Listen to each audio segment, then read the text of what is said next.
And we are back to the final segment of the GSMC Basketball Podcast, brought to you by the GSMC Sports Network, where we are going to talk about the pool party being closed. Now, if you guys don't know what the pool party is, that's basically Jordan Poole's nickname. That was his nickname when he was on Golden State, and whenever he would have a great game, dropping 30 points on great shooting, everybody would say it's a pool party, and that's sort of been like his reputation on Golden State Warriors. But his reputation has taken a bit of a turn recently with his time with the Wizards.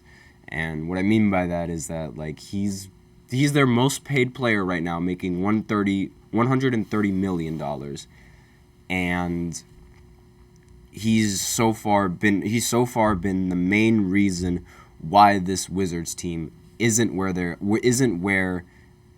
they thought that they were supposed to be, and is one of the worst teams in the league, actually. Now, I'm just going to pull up Jordan Poole's contract just so I can get his exact details with the Wizards and how much that he is being paid by them. But as of right now, let me just look at his contract. So he is in his first season of his $128 million contract for 4 years. So he's going to stay on the team for 4 years. I'm assuming that the team is going to, because the team can't trade him because of how much money that he's expected to be making with the contract that he has with the Wizards. The Wizards, they signed him thinking that Jordan Poole was going to give them enough offensive production and sort of be a good leader for the team. But he's been the direct opposite of that. And it's really, really difficult to watch because he has all of the skill sets that you could possibly ask in any type of shooting guard or in any type of guard for this league. He has the handles, he has the shooting, and he has the playmaking. Like, he can do virtually anything on the offensive side of the ball. It's just his decision making and his mentality that is the big problem. And it's really, really difficult to watch because of how talented that this player is. And when you see like, it's something that like you sort of have to like watch. It's really difficult to explain, but I will try to explain it. But essentially, he'll have sessions where he'll make crazy plays. Like, he will do ridiculous hezzy behind the back step back threes and he'll make them, or double clutch spins, crazy finishes around the rim, those kinds of things that look really difficult to do on a court. He will have stretches where he does that, and he will have a play where he does that in the game.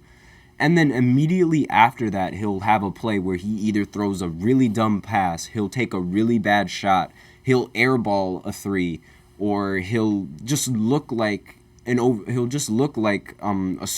someone that doesn't belong on the court. And there's this one play that sort of sums him up really well. He was going baseline, and he broke the defender while he was baseline.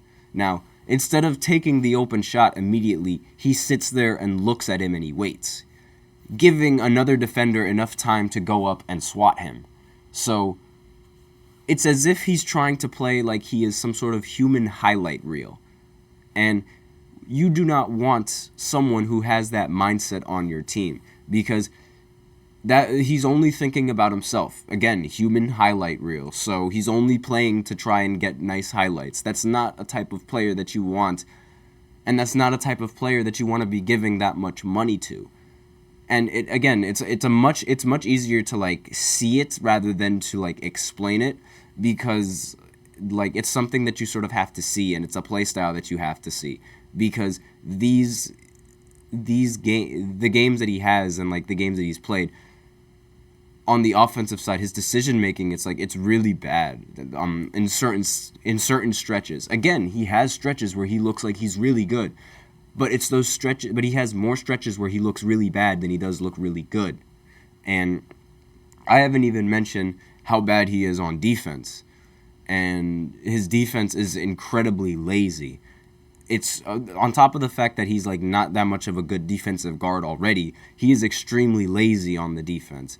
And it's almost as if he doesn't care about the defense. He gives up open backdoor cuts almost every single time I've watched him play.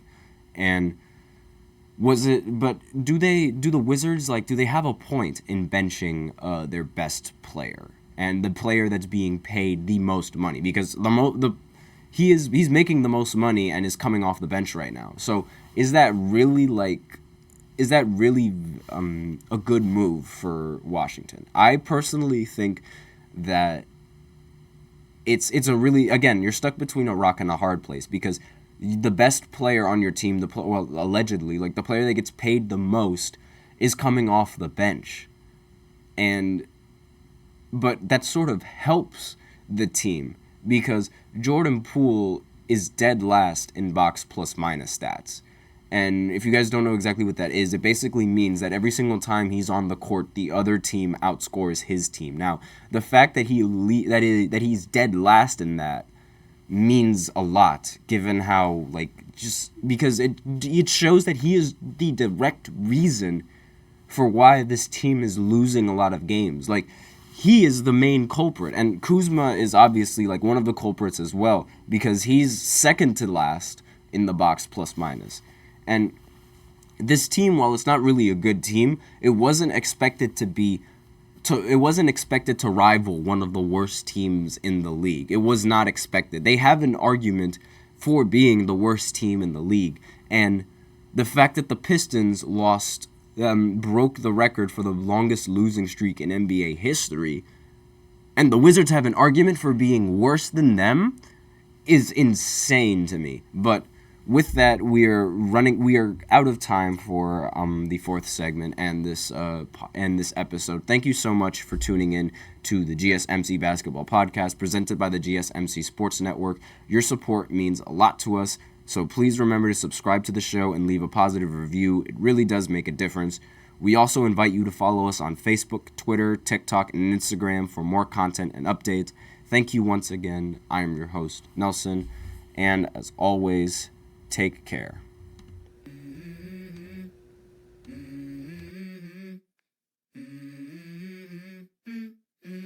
Let's go. I wake up to a little bit of drool on my pillow, feel like it's gonna be a bad day. Yeah, I'm tired of shit, and the coffee ain't hit yet, damn, ain't that great.